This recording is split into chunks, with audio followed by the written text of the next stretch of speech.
দেশের বিভিন্ন স্থানে সভা সমাবেশ ও মানববন্ধন সহ নানা ঘটনার আরও খবর জানাচ্ছেন সহকর্মী আবরার মাহি।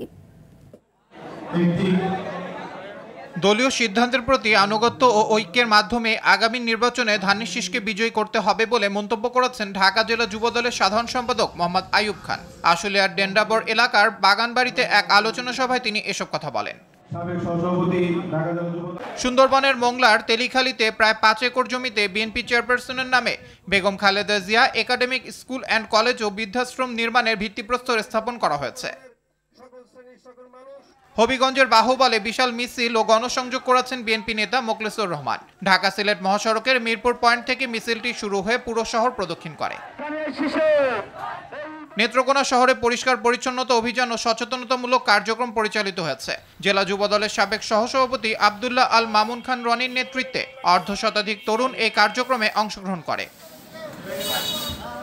দিনাজপুর 4 আসনে অ্যাডভোকেট মোহাম্মদ আব্দুল হালিমকে বিএনপির মনোনয়ন দেওয়ার দাবিতে মতবিনিময় সভা অনুষ্ঠিত হয়েছে।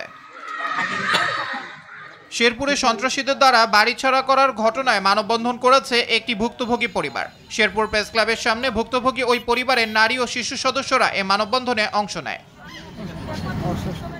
পাবনার ঈশ্বরদীতে কুরিয়ার সার্ভিসে বুকিংয়ের সময় অনুমোদনহীন 190 বস্তা মাছের খাদ্য জব্দ করেছে উপজেলা মৎস্য দপ্তর।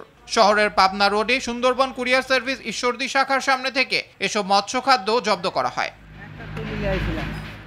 অবৈধ ইটভাটা পরিচালনার দায়ে যশোরের বাঘারপাড়াতে ভ্রাম্যমাণ আদালত পরিচালনা করে 4টি ইটভাটা থেকে 3 লাখ টাকা করে মোট 12 লাখ টাকা জরিমানা আদায় করা হয়। ঢাকার আশুলিয়া ধামসোনা ইউনিয়ন পরিষদে 12টি ইউনিয়নের মশা নিধন কার্যক্রমের উদ্বোধন করেন সাভার উপজেলা নির্বাহী অফিসার মাহবুবুর রহমান।